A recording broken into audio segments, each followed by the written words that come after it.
welcome all. Bienvenidos, bienvenidas, bienvenides. Good morning, buen día. We are so excited to welcome you to the Pearls Puerto Rican and Latino Studies 2105 West Side Story Lecture Series, The Brooklyn Connection.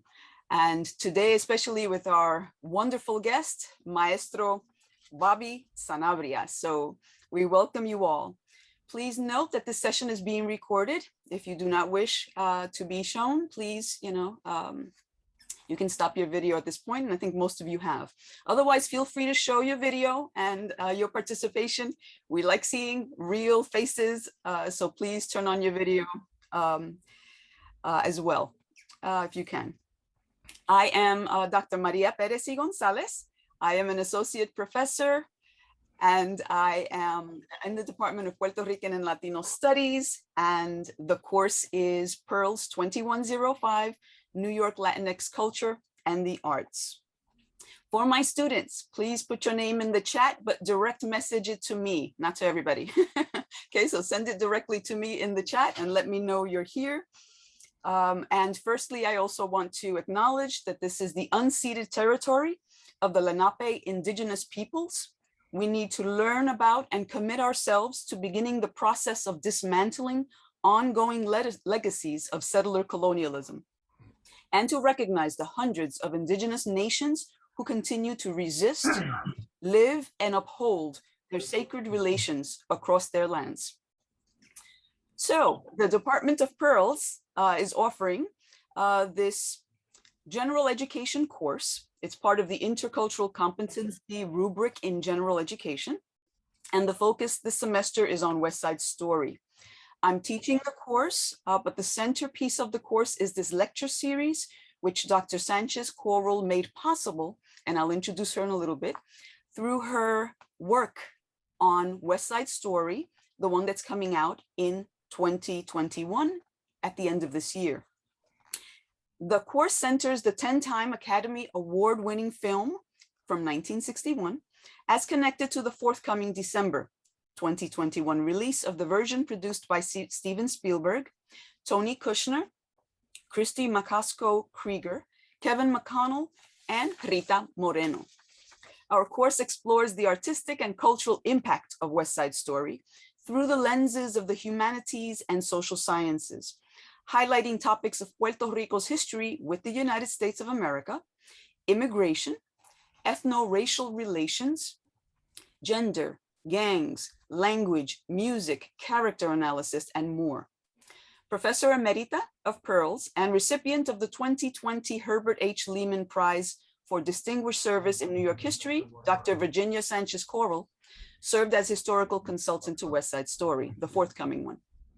Together, we've organized this lecture series of special guests connected to the film to share their experience, expertise, and insight for students as they move through the socio-historic background and artistry of West Side Story. She is my co-host for this lecture series. And just a little bit about her, you've heard a little bit, but she chaired the Department of Pearls, Puerto Rican and Latino Studies from 1989 to 2004, and is the founding president of the Puerto Rican Studies Association. She and I have a forthcoming book out in November, Puerto Rican Studies in the City University of New York, the first 50 years. So we're looking forward to that, and I'll put that information in the chat in a little bit. And I wanted to also let you know that our next session is September 29th at 11 a.m. with Tony Kushner, Pulitzer Prize winning writer. And I'll also put that, the series, the chat, in the chat. So thank you for joining us. I don't know if Dr. Aja, the chairperson of Pearls, is here yet, but he will be, and he sends greetings. Our dean for the School of Humanities and Social Sciences, Dean Gould, as well. And lastly, it's going to be in a conversational style. So Dr. Sánchez Korrol and I will be speaking with Maestro Sanabria. And please put your comments and put any questions you have in the chat, and I'll keep track of that so that we can get to that toward the latter part of our session. And so it is my pleasure to introduce to you the honored guest for today, of Puerto Rican descent Mr. Bobby Sanabria was born and raised in the South Bronx, New York, and is a 7-time Grammy nominee. A working musician and band leader, he is also on the jazz faculty of both the New School for Social Research and New York University, where he is director of the NYU All-University Jazz Orchestra. Previously, he was a faculty member at the Manhattan School of Music for 20 years, where he directed the Afro-Cuban Jazz Orchestra, which released CDs on the Jazz Heads music label, a few of which were nominated for Grammys and Latin Grammys. Bobby's Multiverse Big Band is one of the world's premier units for classic Afro-Cuban jazz and is staffed by veteran performers, many of whom started their professional careers as Bobby's students.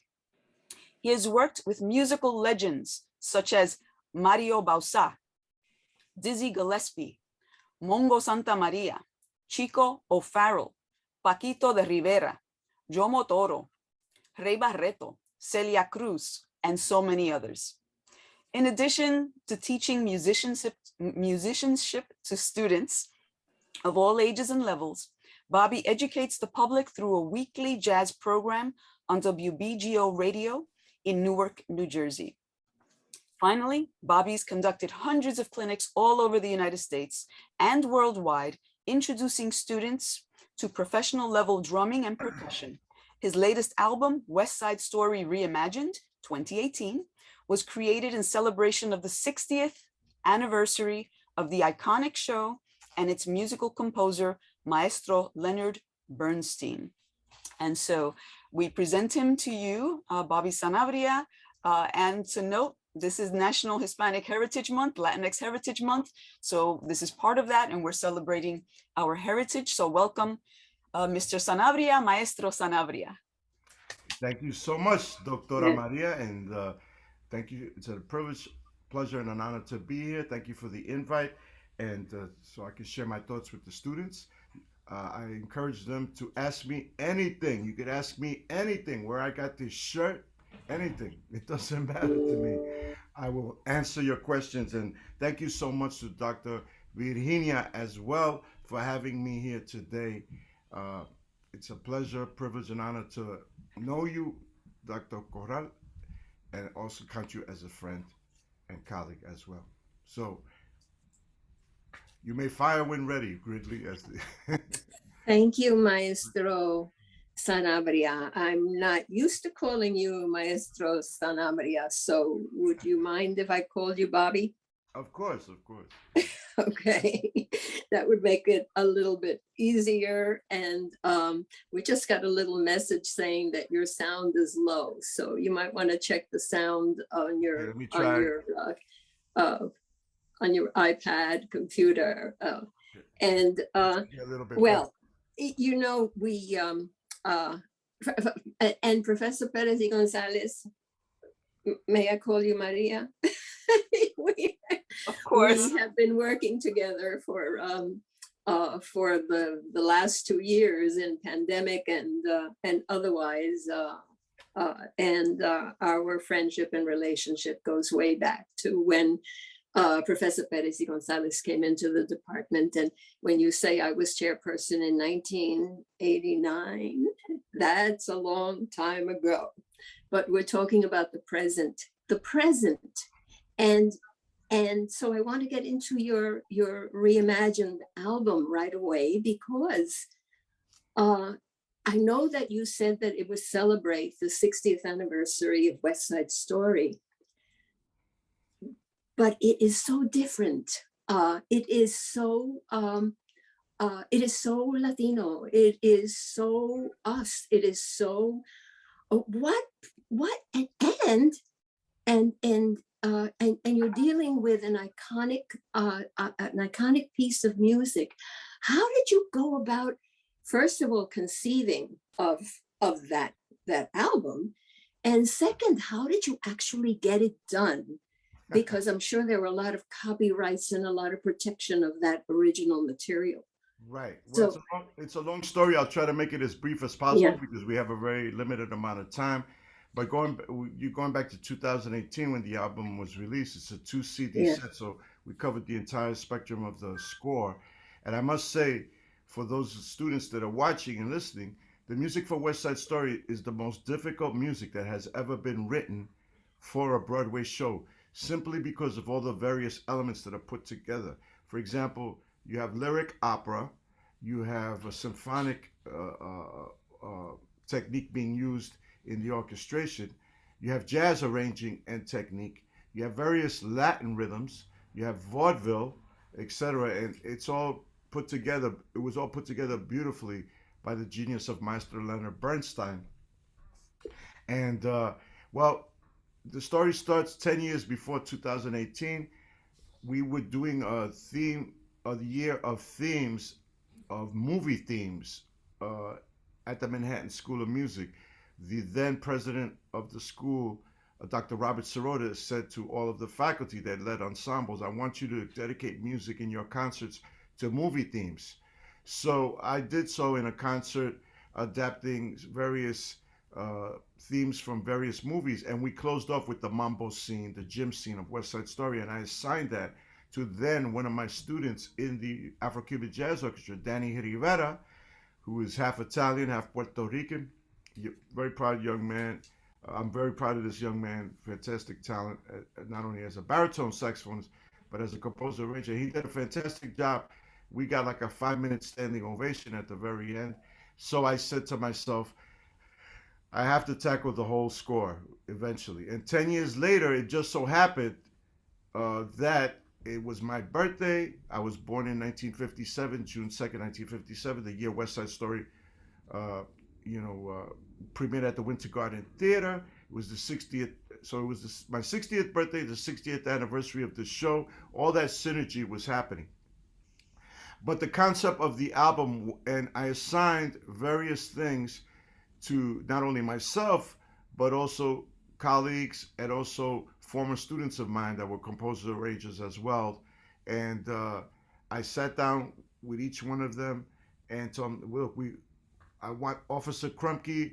It's not 1957. We're in the 2000s now. Krumke is walking through the neighborhood and he's checking out all of the different rhythms of the different ethnic communities in New York City, the Haitian community, the Dominican community, the Puerto Rican community, the Colombian, Venezuelan community, et cetera, the LGBTQ community, all that. So my vision for this was to update West Side Story, where the original story was about the Puerto Ricans being looked at as intruders into the established white community that was losing ground already because the surrounding area was being torn down, San Juan Hill, to build Lincoln Center, and all they had was a few blocks left, and they were defending it tooth and nail against this perceived doom and gloom by this coming of Puerto Ricans. Of course, the big migration was really in full force at that time from the island. And I flipped the script. Now we're in the present day, and those communities that they abandoned and we rebuilt and thrived and survived in, well, now the gentrifiers, the sons and daughters of those whites that left, they want those communities back. And that's the world of West Side Story Reimagined. I flipped the script completely. So where you hear the whistle in the beginning, which oddly enough is based off of the three notes that are played by the Jewish shofar, the ram's horn. Those three notes are played on the ram's horn to announce war. And Maestro Bernstein beautifully drew upon his own Jewish culture to do that. Well, you hear the three notes, but then you hear the clave, the universal rhythm that ties us back all the way to Africa, then through Cuba, Puerto Rico, the Dominican Republic, and of course New Orleans, Louisiana, the northernmost city of the Caribbean. And so you right away you know, oh, it's a different neighborhood. It's the sound of the clave. You get that immediately. That's the identity marker. So that's how in a microcosm how all of this happened. And then I got the permission from the Bernstein family because they had come they had heard about the concert that I was doing at Manhattan School of Music. We test drove the music with my students. So I had to get permission from them. And when I walked into the office, they said, Maestro Sanabria, your reputation precedes you. I said, you know about me? Oh, yes. You know, they had done their due diligence and done some research on me. So they greeted me with open arms. I got to meet the family. I'm very good friends with Jamie Bernstein, the eldest daughter, and Alexander, the son. And for those of the students that they don't know, Maestro Bernstein was married to Felicia Montealegre, who was a concert pianist, and she was from Chile. So the whole family speaks Spanish. So every time I speak to the Bernsteins, I speak to them in Spanish. So, and Maestro Bernstein used to hang out at the Palladium Ballroom. He was good friends with Tito Puente, etc. You know, so he was in there in the culture and studying it, and hence what you hear in the score is so amazing, and that's how we got the permission to do everything. And then when the album, I decided to record the music with my own professional Multiverse Big Band. We did it live at Dizzy's Club Coca-Cola. We got nominated for a Grammy, and it won the Jazz Journalists Association Album of the Year Award in 2019. So that's it in a nutshell. That's fantastic. That is really fantastic. I was really curious about how you got around the Bernstein, imprimatur, the Bernstein, ownership of the music. And that's a very important point. The fact that what you just mentioned, that the Bernstein children were bilingual, bicultural, and they're not outsiders. They're us. They're us, and they're us today. They're our community today, and I think that's fantastic. So they grew up with music, probably, definitely from both cultures, and they recognize you, as someone. They're incredible people. They're down to earth as well. I mean, when they speak Spanish with me, it's it's like speaking with some, you're in El Barrio in Spanish Harlem, you're in South Brooklyn in Los Sudes, or you're in the South Bronx. So it's a really cool thing. So I would encourage all of you, the students, to check out Jamie Bernstein's book, Famous Father Girl, Her Life as Being Leonard Bernstein's Daughter. It's very insightful, very cathartic, very painful at times reading, but you'll get all that in a bag of chips, as we would say in the Bronx. One of the things that I remember growing up, I mean, when I was doing, teenage years and young adulthood, doing dancing, going to all the hotels that would offer dances that were sponsored by the organizations in the Puerto Rican community. I was always amazed that the attendance was so mixed, that there were people that, it's not just limited to Puerto Ricans. There were everybody in New York City, because it was New York and it was part of New York culture. So how did you grow up and go into music? Were your parents musicians? How did that come about, coming out of the South Bronx? Well, I grew up in the Melrose Projects on East 153rd Street and Cortlandt Avenue. In 681 was my building, apartment 12A. I kind of, Dickens, it was the best of times, it was the worst of times, that kind of thing. Charles Dickens. I mean, there was music all around because, and I'll demonstrate for you right now. Hold on one second. I promised myself I would do this for the young people. Imagine hearing this in the summertime every night, from past midnight.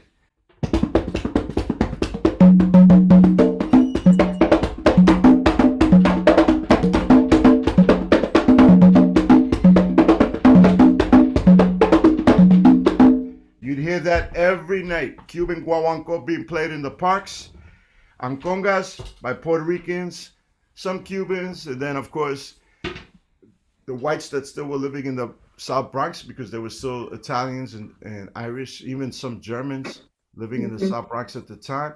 Of course, African Americans. We say in Spanish, in el Caribe, el tambor llama, the drum calls, so the drum would all unite us. Uh, there was great radio at the time. There was great jazz radio, R&B radio. We had stations like WBLS, Frankie Crocker, the chief rocker. He was the station manager and director, and he came up with a moniker for the station, the Total Black Experience and Sound. So he would play Gladys Knight and the Pips, the Temptations, James Brown, and then he'd follow it by the Fania All Stars and Santana. So he saw that he wanted his listeners to be cosmopolitan. He knew that the Puerto Rican community was huge in New York City, and the sound of salsa became our flag. It became our identity marker, even though salsa is really Cuban music, but the way we play it in New York City as Puerto Ricans, it was our identity marker. It was our banner. It was our existence. It was our ethos. You heard it coming out of the bodegas, etc. But you also heard Motown, the Temptations, Gladys Knight and the Pips, as I said before, and other great groups, Smokey Robinson and Imperials. I caught the tail end of doo-wop, people singing on the corners or in the subways or in the hallways of the projects where the sound resonated. I saw all of that growing up. I heard rumba in the park, and I fell in love with the Beatles when I was a little kid. I did the whole thing like everybody, a kid of my age at that time, singing I Want to Hold Your Hand and all that. But I also fell in love with jazz by seeing Duke Ellington, Buddy Rich, and these great jazz artists, Louis Armstrong, on TV at that time, because jazz was part still of the mainstream ethos of American nightlife at TV. All the great TV talk shows had jazz bands, and all the cartoons had jazz in them. You're talking about things like the Flintstones, meet the Flintstones. That's based off of I've Got Rhythm by George and Ira Gershwin. Top Cat, Zuba Duper, the indisputable leader of the band. He's the top, he's the tip, he's above everything. He's the most tip top, Zuba Duper, Top Cat. The theme song sounded like the Count Basie Orchestra. There was a big band behind it. So little by little, I was listening to all this music, not knowing that I was being educated. And my father was very cosmopolitan. He loved all forms of music. We heard Mexican mariachi music at the home. That's not a strange thing because Puerto Ricans at the time went to see Mexican movies, obviously in Spanish, at the various theaters in the South Bronx, South Brooklyn, and in El Barrio, like the Teatro Puerto Rico on East 138th Street in the South Bronx. You'd see movies with people like Cantinflas, the great comedian, and others. And Puerto Ricans were fans of Mexican mariachi music. And that's why Leonard Bernstein in America, he uses the huapango rhythm on the rooftop. It's a controversia, which is we have a musical controversy in the mountains, the Jibaros. One states their declaration in decimal form, which is a 10 lines in octosyllabic form rhyming. The other person sings against them. It's like a cipher in rap. So they go against each other. They're having a controversia, a musical controversy. So Leonard Bernstein in America juxtaposes Anita with Tony.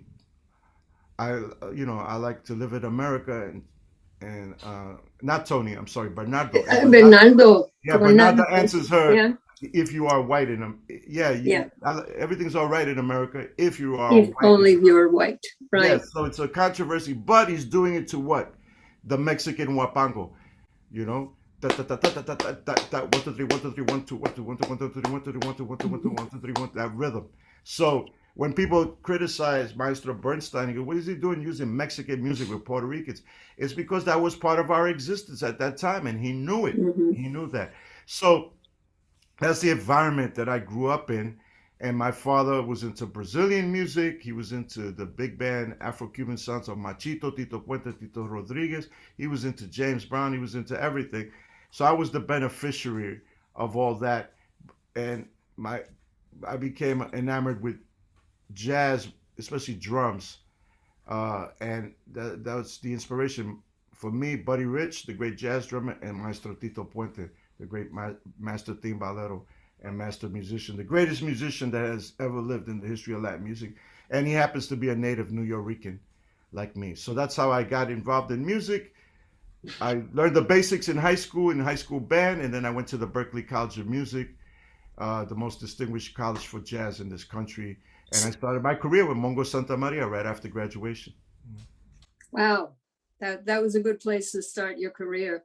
Yeah, yeah. But I remember what you're talking about reminds me, of my own childhood. A little bit before you, but going through all those different phases. It's really a New Yorican experience. And I remember the first history movies that I ever saw, the first comedies, the first tragedies were at the Jackson Theater on Westchester Avenue, where, my mother would take me and my sister in the baby carriage, and we'd sit through 2 double features. And I was like soaking it all in, the language, the culture, the Latin Americanness, the essence of Latin America that was really revealed in those movies. So your parents encouraged you to go to the Berklee School, or Well, my father, my father was a machinist, un maquinista, and he took him 2 hours to get to Long Island to the factory job he had in Valley Stream, and 2 hours to get back. So he bought himself a lazy boy chair, and he would sit in that lazy boy chair, and that's was my musical education. He would sit there, he smoke a cigar, drink a Schaefer beer, the worst beer in. I shouldn't say that. They were the sponsors of the New York Yankees, so he was a diehard Yankee fan. You had to be if you were from the Bronx biologically. right? And I'd sit there and listen to what he listened to. So he would put on Harry Belafonte live at Carnegie Hall, and I'm listening to that. So I heard calypso music. He Right. puts on mariachi music. He puts on Sergio Mendes at Brazil '66. I'm getting into Brazilian music. He put on James Brown, Sex Machine, which freaked me out because I said, "You like this?" He goes, "Yeah, it's good music. It's funky. You don't like it?" so anyway, he surprised me with his hipness. But I think all Puerto Rican parents at that time, and we're talking about the '50s, '60s, were very cosmopolitan. We were searching. They were searching for the American dream, and they were absorbing everything that America had to offer to them. And I'm a product of all that. But what was the question again? I'm sorry. Your parents encouraged you, yeah, Yeah, and they did.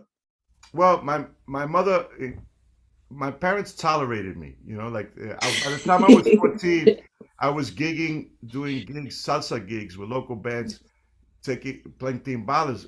A little kid bringing a timbale case in a cymbal bag, in a stick bag, down the subway stairs. In those days, jobs would not be canceled. If it was snowing, they wouldn't shut down the city or shut down nightclubs. So I'd be going through snow, sleet, going to gigs all over Manhattan, Queens, Brooklyn. I mean, at that time period, which was a very dangerous time period in New York City, because the city had cut like 10,000 police officers, malfeasance. The city was poor. It was, they were the city was bankrupt, and a lot of ex-GIs were been coming back from Vietnam as junkies. So it was a very dangerous time period. But my parents allowed it. My parents allowed it. And then what happened was a beautiful thing happened. I was applying to the Berklee College of Music. I got accepted, but they sent me a letter saying I had to get permission from my parents since I was a minor. I was 17 years old to leave the state to go to Boston to study. So they had to sign these papers. So I bring the papers to my father, and he freaks out, going, "Yo no sabía que tú estabas serio con esto, con tu carrera de ser músico y esto, porque piénsalo bien lo que estás haciendo, ¿por qué no te quedas aquí? Why don't you just stay here, keep doing what you're doing?" I tell my father, "There's no future for me here, Pop. I'm either going to get shot, stabbed, the city's going buck wild, and I want to expand what I know already about music. I want to become a composer and arranger, learn everything that I can about music." He kept resisting, and my mother finally she's watching on the side, and very quietly, she just said to my father, my father's name was Jose. Everybody called him Joe or Joe. He goes, "Joe, Si tú no firmas los papeles para tu hijo ir a la universidad para estudiar música y vivir su sueño, te lo juro por mi madre que está en la tierra, que Dios la bendiga, te voy a divorciar. If you don't sign the if you don't sign the papers for your son to pursue his destiny, his dream to be a musician, by the grave of my mother, may she rest in peace, I will divorce you. And she was That's a Puerto Rican mother. yeah. And my father, it took about 10 seconds. He looked at the papers and he looks over to my mother and he goes, Yeah. Dame la pluma, give me the pen. And he signed. And he signed the papers and the rest is history. Bobby, before Maria gets a hold of you, let me ask you another question about the music.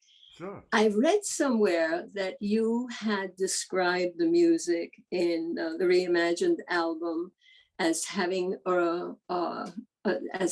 African Santeria and Orishas origins, and you talked about the movie in that way too.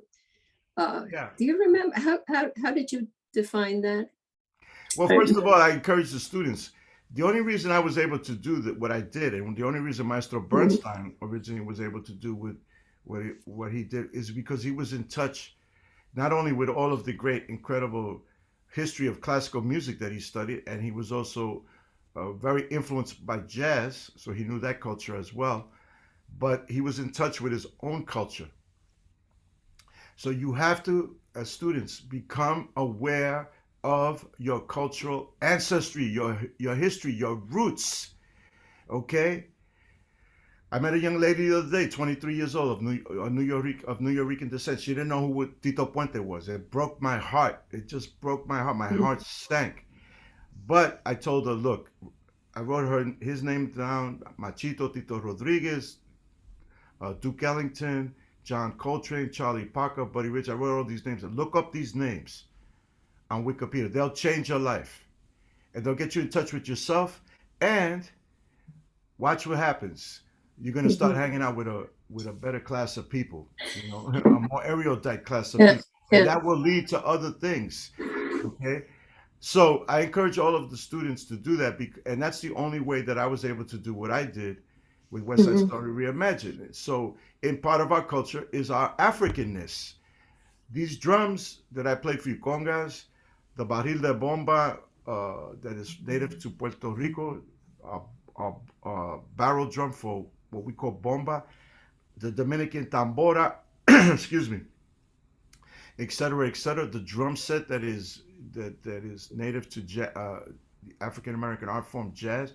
All of these things have their roots at the rhythms in Africa.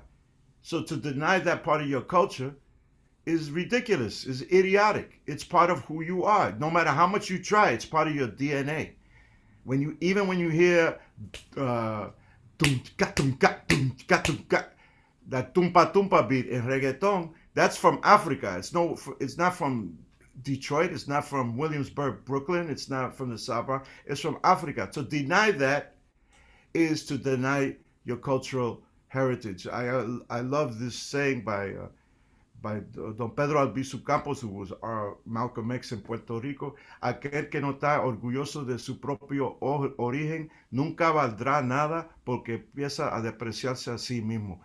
The person who's not proud of their own cultural origins will never amount to anything because they are insulting themselves right from the very beginning. So the fact that I'm in tune with the African side of our culture, when I heard the three notes, what we call the first two notes are what is known as a tritone, the whistle, ba ba. That leaves you kind of in suspended animation, and it has to resolve to the fifth degree of the scale, ba ba ba. That's the resolution. Well, Elegua from Yoruba folklore, which is the people that were brought to Cuba in the 19th century, the last group of Africans that were brought to Cuba in the 19th century, they gave us this religion known as Ifa, the sacred truth, which syncretized with Catholicism, not because they wanted to. They did it to hide the fact that they were worshiping their deities. So Elegua, the first deity in the pantheon, is syncretized with Saint Anthony. Okay, so Elegua's number is three. So you have three notes. Okay, in the beginning, opening up the whole multiverse that is West Side Story. To me, West Side Story is the greatest episode of the Twilight Zone that has ever been created. If you look at the movie, and just don't look at the movie while you're eating popcorn or doing something else or doing your homework on the computer. You really have to sit down and watch the movie like if you were in a movie theater, really paying attention, because there's a lot of subtle nuances that go by. For example, when Bernardo comes out first in the movie, he's dressed in what? Black and red. Those are the colors of Elegua, the first warrior in the Yoruba pantheon, the avatar of Ache, the positive energy force of the multiverse. He must be praised in first in any ceremony and at the end. And he starts West Side Story after the finger snapping with the Jets. When the Jets are walking across the playground, there's a little girl drawing concentric circles in chalk. Elegua is represented always by a young child and concentric circles. So another little subtle, nuanced ode to our African heritage in West Side Story. And Bernstein knew a lot of these things because he studied the culture. He was good friends with Tito Puente, who became a devotee of Santeria as well. So, those are just two examples of what I'm talking about. But if you don't know anything about that, if you're not in tune with your own African heritage, being from the Caribbean or of Caribbean roots, then it just goes by. It doesn't mean anything to you. And there's a lot of things like that in West Side Story, like the subtle thing in the dance. Riff, the leader of the Jets, he goes like this to his girlfriend, Graciela, to come over. He just goes snaps his fingers and he goes, twists his head, goes, hey, come over here. Come over here, be atch. But Bernardo, what does he do? He outstretches his arm como un caballero. And Rita Moreno comes up and lifts up her dress like you would do in a Puerto Rican danza. And then she curtsies and he bows to her, giving her respect and honor. So those are little subtle things that are lost to most people in the movie. But I know them because I'm in touch with my Puerto Rican heritage. I'm in touch with my African heritage, etc. Doesn't matter how white you are as a Latino or Latina, the music, the culture, the food inherently has African elements in it. Most of us don't know that because we haven't been taught, or we're not paying attention, or you're not curious enough. I've always heard this criticism by young people telling me, well, you got to show us, you got to show us, you got to show us. I learned these things out of curiosity. You have to be curious. You have to be inquisitive. You have this at your disposal. Use it wisely. I never had this. I had to go to the library. I had to speak to elders. Okay? I had to ask my parents questions, bugging them. What is Tito Rodriguez singing on that song when he's singing Merebo Timbolo de, and they go, yo no sé, pregúntale a alguien cubano que sabe de la santería. Ask somebody that knows Cuban, that knows about santería. So I asked. I started asking, so I mean, these are things. You're in the college level now to the students. Use your cultural heritage as a platform for inquisitiveness, to inspire you to learn as much as you can about your own culture.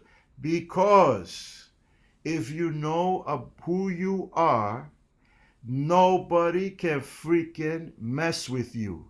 No one. No one. No one. And I think that in this new version of West Side Story, those questions are brought up really big, and I'm hoping that it will resonate with young people. That is I know that we wanted to get to West Side Story, so that was a great way of bringing us there. In terms of your relationship with West Side Story, when you, I didn't see the play because we didn't go to plays. We didn't. That was plays cost a lot of money even then when I was a kid, when I was growing up. By the time I was in high school, that's when West Side Story opened in the theater. And in 1961, when the film came out, I was living in Chicago. I was teaching public school in Chicago, and what I related West Side Story to then was Shakespeare. Because as a teacher of English then in high school of literature, we had just finished doing Romeo and Juliet. And when I saw the film, I said, wow, okay, here, chapter and verse, I can really track that. This is based on that. So I missed a lot of the elements, but my reaction to West Side Story then, given my generation, was one of, wow, this is the first movie I've ever seen where my community holds center stage. What was your reaction, and how have you, what is your connection with the second West Side Story that will be coming out in December? First, your reaction to the 1961.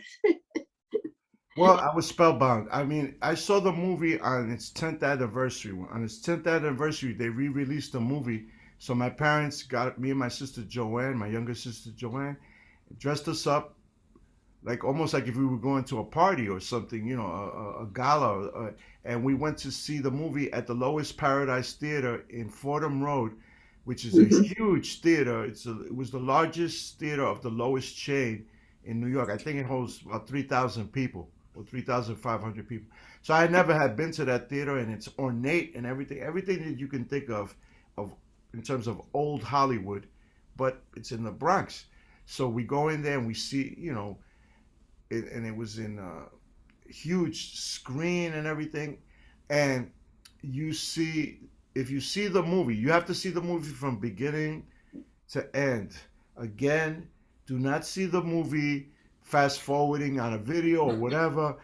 You have to see it from beginning to end. It's a total over 2 hours. Yeah, it's a total way over total 2 hours. sensual and oral experience. Yeah. So the screen, I think, was blue, and then all of a sudden these lines start coming out, and then you see the outline of New York City from an overhead helicopter shot. No sound at all, and then you hear the whistle very faintly in the background. So it's right away, there's some kind of mystical, dreamlike, and foreboding thing happening. So I was flabbergasted by the music, and flabbergasted that there were people portraying Puerto Ricans in the New York experience on the screen. And of course, what young man didn't fall in love with Rita Moreno, this beautiful woman on the screen? And in the middle of the movie, my sister whispers to me, "Hey, how come all the Puerto Ricans are the same color? How come like they're all orange?" And I started laughing. I said, "Stop! Stop! Watch the movie. Watch the movie." So. Yeah. But I was just spellbound by the music and the whole theatrical experience. You can't beat seeing something in a theater. In a theater like that. So it resonated with me, and it was the first time, as you said, that, wow, somebody's depicting us. Even I knew Natalie Wood was not Puerto Rican, but I said, well, at least they're playing us on the screen. And I noticed the things that were happening at that young of an age. I said, hey, they're just kind of like raggedy, and they talk with these, those, but all the Puerto Ricans, they have accents, but they all speak perfect English. Yeah, they did. The Puerto Ricans are the only ones with jobs. Right. The dress shop. Bernardo in the hallway of the building says, "I'll see you later." Anita wants him to make love to her or something. He goes, "I got to go to work. I got to go to work." So they have jobs. It was a very when I found out later who the creators were, Arthur Lawrence, Leonard Bernstein, Jerome Robbins, and Seven Son, I said, that was a purposeful thing that Arthur Lawrence did. Mhm. And I've heard the criticism. I recently had to answer somebody on social media. They said, how come four effeminate Jewish guys create something? What do they know about Puerto Ricans? I said, well, West Side Story deals with bigotry, racism, fear, and ignorance.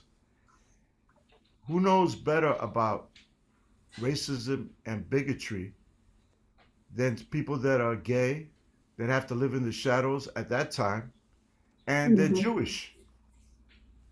And as far as the criticism about Leonard Bernstein not being part of our culture, his wife was Hispanic. He used to frequent the Palladium Ballroom, etc. He did his research. He did this, that, and the other. And if you use, I told the person, if you use your argument to its fullest extent, then why you can't have a black person, an African American, that's a symphonic conductor? Then you can't have a Latino that's a symphonic conductor. It's not part of our traditions. I mean, so these arguments are ridiculous. But that's how it affected me.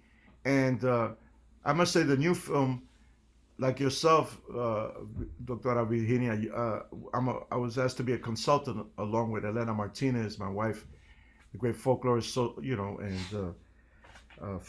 the great folklorist and cultural anthropologist.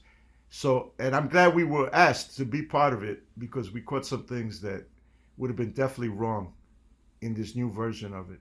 I have to be forthcoming. I've seen the film, um, and you know, I hope I hope it will resonate. My hope is that it will resonate with the young people that are, and everybody else that is viewing right now, and I think it will. It's a very powerful statement. It's a very powerful statement.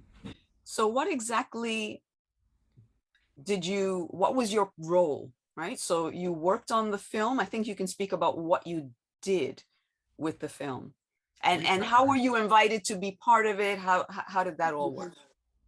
I think I got an email out of nowhere, like usually happens in this business. You get a phone call, you get an email, and I was asked to Mhm. participate, and I'm sure um, they knew about me from the West Side Story Reimagined project, and also that article I had written about all these subtle, nuanced things that were in West Side Story, like the African connections, etc., the symbolism, all of that. They had read that, and I'm sure people, my name came up probably in a meeting, and people say, yeah, Bobby, get Mhm. Bobby, this, that, and the other, like always happens. And then Yeah. I hip them to Elena. I says, if I'm going to do this, Elena has to be part of this, because she knows about the social political construct of all of Right. this. So, Yeah. we were there. I hate to use the word gatekeepers, but Well, let's put it this way: if it doesn't resonate, we'll be to blame. it's all And right. I'm not worried about that. Yeah, Yeah. I think it will. I think it will resonate. You're talking about two geniuses, Steven Spielberg and Tony Kushner, two proven geniuses. Yeah. Who the fact that they would ask Elena, me, Doctora Virginia, and many others to be part of uh, an advisory committee shows you that they care, demonstrates that they care, and that they Mhm. listened as well. Because there was one thing that happened. I'm not going to reveal it, because as being part of, Because we've signed yeah, non-disclosure. we've signed our lives away. Yeah. That's right. My firstborn is on the line, right? There was Yeah. there's something in the movie that opens up the movie that establishes the fact that Puerto Ricans are very proud of their culture, and they are free spirited, and even though they're living in the mainland, they're not going It's still Puerto Rican. they're still Puerto Rican. Yeah. And there was a quote that was used Yeah. that was historically incorrect, and Elena caught that. And, and And it's in the if you watch the trailer, it's there. yeah, Uh And Elena caught that, and I was proud of Elena, yeah. because Yeah. She's a New Yorican. There were scholars there from Puerto Rico, and they Yeah. didn't catch it. Right. And Right. here's Maestro, Elena, a native if New I'm Yorican, and she caught Yeah. it. So I was proud of her. Yeah. if I may, you keep referring to Elena, but the rest of us don't know who she is. Elena Martinez is the great folk. She's actually on here right now. She's my wife. She's the great folklorist, cultural anthropologist at City Lore, and the co-artistic director, along with yours truly, of the Bronx Music Heritage Center and the forthcoming Bronx Music Hall.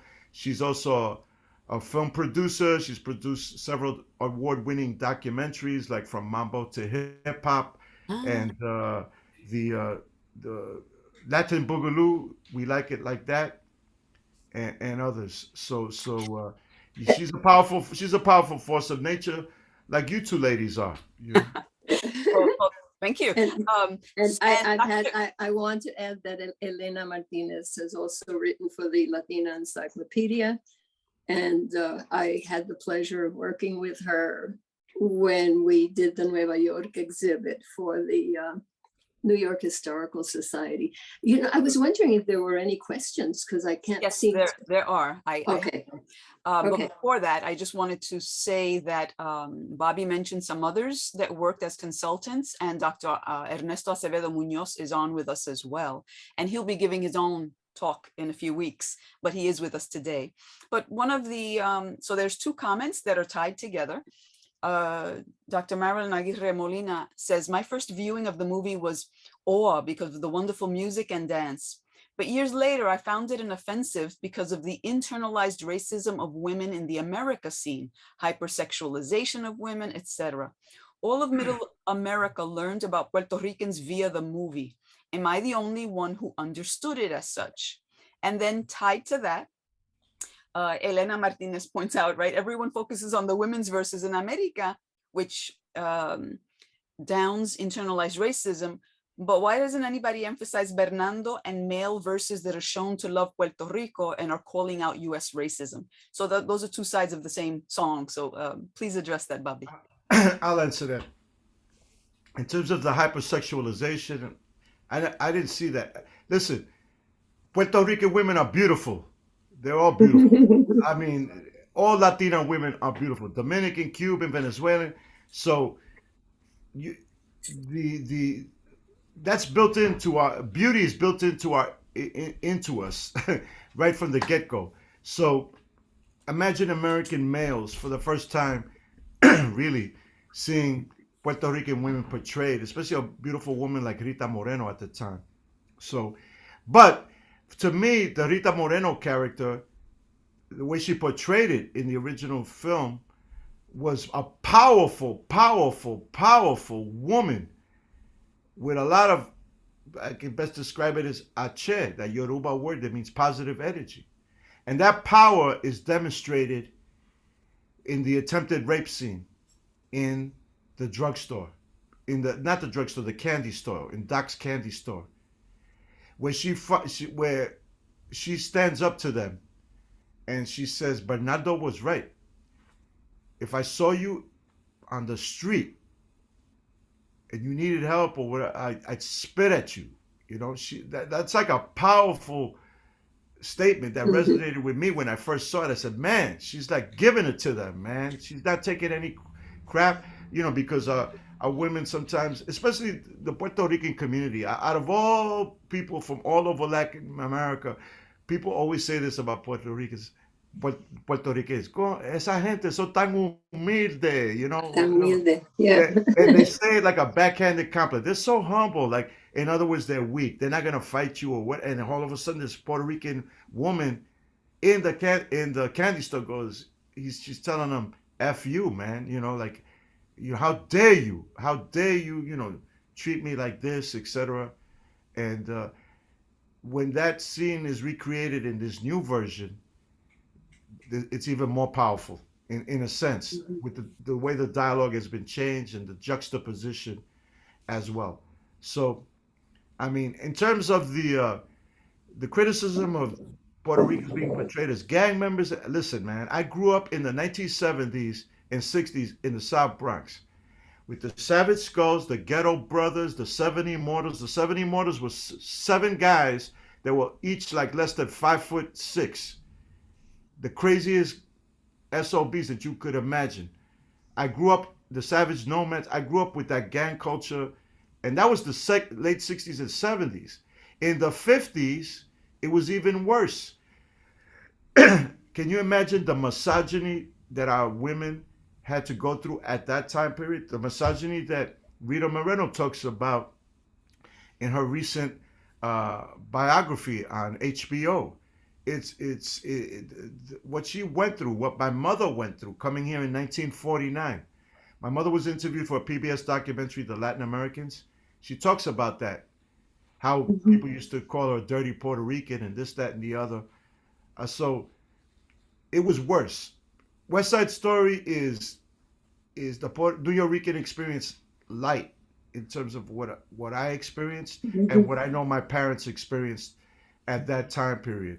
So you got listen, talk to your elders, talk to the elders, talk to the elders, talk to the elders. You want to get the real deal? Talk to the elders, okay? Like I did with my parents. I don't see any more questions from here. So I think Ernesto had a question, or I just saw a post from him. No, okay. No, it's not a question, but Dr. Acevedo Munoz, who consulted on West Side Story, has written a book, which I have next to me somewhere. But he says that it talks about the lyrics, Bernardo was right, etc. So my class has several chapters that is reading from his book. I must say too, when he said that line in the movie, when he sings it, he goes, Anita and the Puerto Rican, that's what we used to call them in the old days. The girlfriends of gang members were Debs, short for debutantes, Debs. So the Puerto Rican Debs, they're singing, everything's all right in America. And then he responds with, if you're all white in America. That hit me like un puño in el pecho, like a punch in the chest. I said, oh my God, I can't believe they said that. I can't believe they said that in the movie. It's the experience that I've been having growing up in the South Bronx. When I go to school and people call me a spick. There's people today that I've met from Puerto Rico. They don't even know what that word means. They don't, because they've never experienced that. It's a New York story. It's a New York story. It's a New York, Puerto Rican story. Somebody from the island could never understand what that's about. Just like I can't understand what it is to grow up in El Campo in Puerto Rico. I can't. I've been to El Campo. I love it.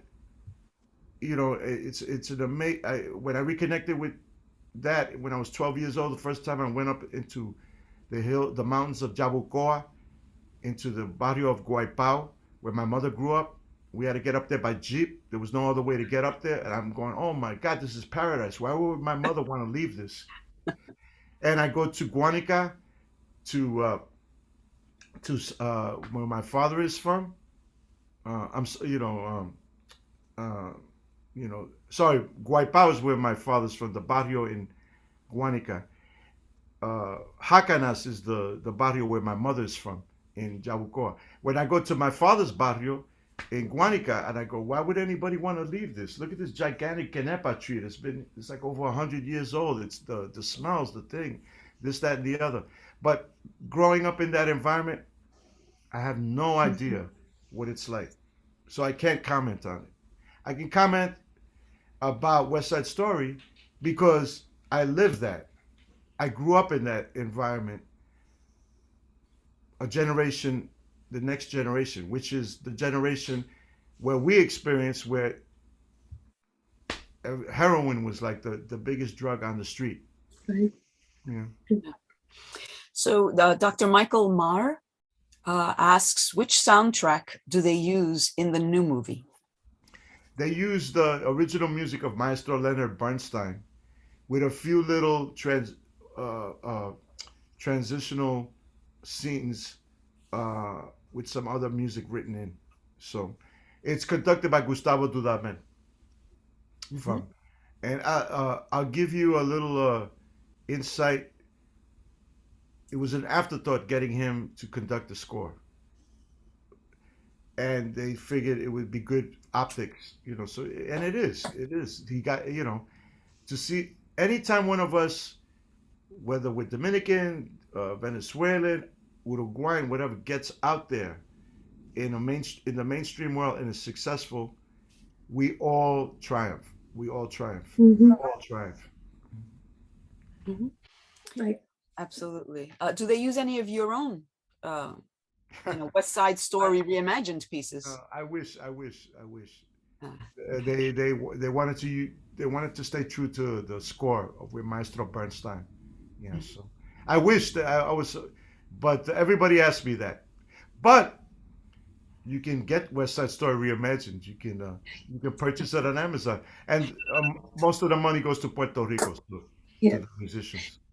And Well, if I can just add here, not only can they get it, but now they have the entire story of how that album got to be made, why it got to be made, uh, how you conceived it, and how you revere it. And so with this interview and that album, they have a semester's course. They're gaining, they're winning. We all are. So, thank you for that. I must say, Yeah. one of the driving forces of the West Side Story Reimagined project was that I have always felt that the Puerto Rican community of New York City has never, never, never, ever got the respect or been given the credit for all that they did in opening the doors for subsequent groups from Latin America to come to New York City. Mhm. We changed this city, we transformed it into a cauldron of rhythm with our art, our theater, our poetry, our literature, our journalism, socio-politically. We were the ones that fought for bilingual education. I mean, it's innumerable the contributions of the Puerto Rican community to New York City. And since New York City is the greatest city supposedly in the world, that means we were transformative for the whole entire nation. So we've never been given the credit for that. People talk about the Puerto Rican community. Oh yeah, La Parada, like the parade every year. That's about it. Mhm.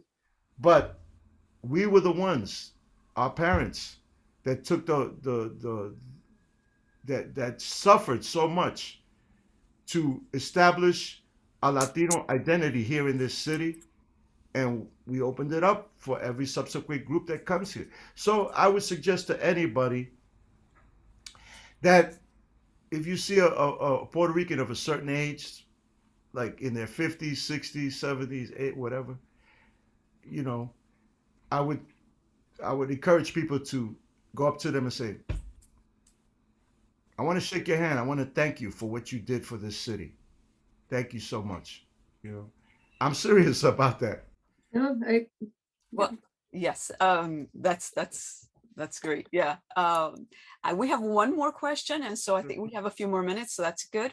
I'm sorry if I mispronounced the name, but Kene Onwugbolu says, based on the trailers, it seems Maria is a more proactive character with agency than she was in the stage show and the 1961 film version. Is she the main focus of this movie, or is it just the marketing that makes it appear that way? That might be a question Dr. Virginia could answer, but I'll answer. I'll give you my opinion. I'll give you my opinion. I think there's certain things that Tony Kushner did that are fascinating, that even add more depth to the story arc. And I would say yes, but also other characters as well, like Chino and others. So you're going to be pleasantly surprised, I think. Mhm. I would say that if you look closely at the film, women are the center of that movie. They're the ones who are working. They're the ones who are striving to get ahead. They're the ones who are featured. They're the ones who are making decisions. The guys are fighting, but the women are running the show. And I think that you will find that in going back to Shakespeare, because his women were always had agency in one way or another for that time period, when women weren't even allowed to play the roles of women. They were just not allowed to be in the theater, and men played the role of a woman. But they had agency, the way that they were written. And the Puerto Rican women in West Side Story 1957, 1961, and the current movie, all anchor the story. And it's as it should be, given that people like Bobby's mother, or, I would talk about the elders, it was really the woman who was forging the family ahead, educating the children, making sure that they knew who they were protecting them, doing whatever it took in order to keep those families together. So, yeah, I would say so. Yeah, yeah. Women, women. My opinion is that women rule the world. The only problem is that men have not gotten the memo yet. In terms of representation, Professor Bob Ramos asks you, Bobby, I assume there are more Latinos in the new movie, but Bobby, are you saying you are okay with Puerto Ricans coming on the world stage represented as criminal gangs? Again, this goes back to The time period. not knowing what the New York experience that we went through as Puerto Ricans. We had to become part of gangs to survive through the 50s, through the 40s, through the 60s, through the 70s. And if you think there aren't gangs today, then you must be in a closet somewhere or whatever, not knowing what's happening. Okay, the way the gang members were depicted in the original film, as I said before, they all spoke in complete sentences, perfect English, even though they had an accent. They had jobs, etc., and they're part of gangs because they're being oppressed. Mm-hmm. They're being oppressed, and when you're oppressed, you unite together. And in the urban environment, you join gangs. Okay, am I okay with it? I'm not okay with gangs at all. Why? But why is it that we have to join gangs? Check out, you got to check yourselves on that one, because if you haven't experienced racism and prejudice and fear and ignorance like the way I did growing up in the South Bronx in the 60s and the 70s, then that question is moot. It's part and parcel of the existence that we had to our survival in this city. The fact that as Dr. Virginia said, that the women kept the families together. They would do anything to keep the families together and struggled. And also to maintain the cultural roots of our identity is something that is very, very extremely noble. And that is depicted in the movie. We have pretty much come to the end. So Maestro Bobby, any last words before we give our closing and ending the session? Well, thank you so much for the opportunity to share my thoughts. It's good that there's always controversy about great works of art, because we need to dialogue, and that's how you learn. No piece of art is ever perfect, although some might argue that film Notorious is a perfect work of art. But it's good that there's people with differing opinions. Of course, there's probably people that are cursing me out right now or whatever, or disagreeing with me mightily. But that's fine. That is good. That is good. We need to dialogue more. And I encourage, as I said before, all of you who are Latinos, Latinas here, to get in touch with your heritage. And that starts with what? Dialoguing with your parents. And if you're lucky enough to have your grandparents, That's it. dialogue with them. That's it. It's the grandparents. Tape Yeah. the conversations. Yeah. Video the conversations, etc., etc. And if you want to see the product of the environment that I grew up in, come this Saturday to Washington Square Park at 4 o'clock. My multi-Grammy nominated Multiverse Big Band will be playing, honoring the Puerto Rican community of the Lower East Side, which was established in the early 20th century with tobacco workers migrating from Puerto Rico. And it led to Salsa Meets Jazz at the Old Village Gate. It led to the great restaurant Adela's. It led to the New Rican Poets Cafe. It led to the New Rican Village, a whole new poetry movement, etc. We'll be honoring that this Saturday at 4 p.m. And for the Village Trip Festival, it's free at Washington Square Park. And our guest is the great Janice Siegel, the great vocalist from the mighty Manhattan Transfer. So we'll see you there on Saturday. And come up to me and say hello. And if you want to start a tertulia with me, a dialogue with me, if you want to start a discurso or have a controversia with me about everything that I've just said, have no fear. I am here and I will be there. So it'll be great to meet all of you. Thank you so much. Mil gracias, Maestro Bobby Sanabria. Everyone feel free to put reactions and applause. Thank you very much on behalf of Dr. Sánchez, Korrol, and I, and Pearls 2105, the students and Brooklyn College. Thank you for your time, your generosity, and thank you all for joining us on this very special occasion and listening in and tuning in. And so hopefully you'll come back and on the 29th of September for Tony Kushner and a talk with him. But Maestro Bobby Sanabria, I look forward to much more of your music. And I love the album West Side Story Reimagined. I recommend it to anyone, plus the podcast that he spoke about his album. That was the first podcast I'd ever listened to, and it was excellent. And so congratulations, and be well and take care. Dr. Sánchez, Korrol. Yes, absolutely. Thank you so much, Maestro. You know, the word maestro means so much in the Spanish language, and I'm glad that we use it. It doesn't just mean a teacher. It means a lifetime guide. So thank you so, so much. We're so excited that you were able to be with us. And so tune in next week when Tony Kushner will be joining us, and let's see what he has to say on this subject. Thank you, Professor Pérez y González, for hosting us, and thank everybody in the audience who came. The participants were great. Thank you. Adios. Adios. Buenas tardes y mucho H. Y que viva Puerto Rico. Que viva, libre y soberano.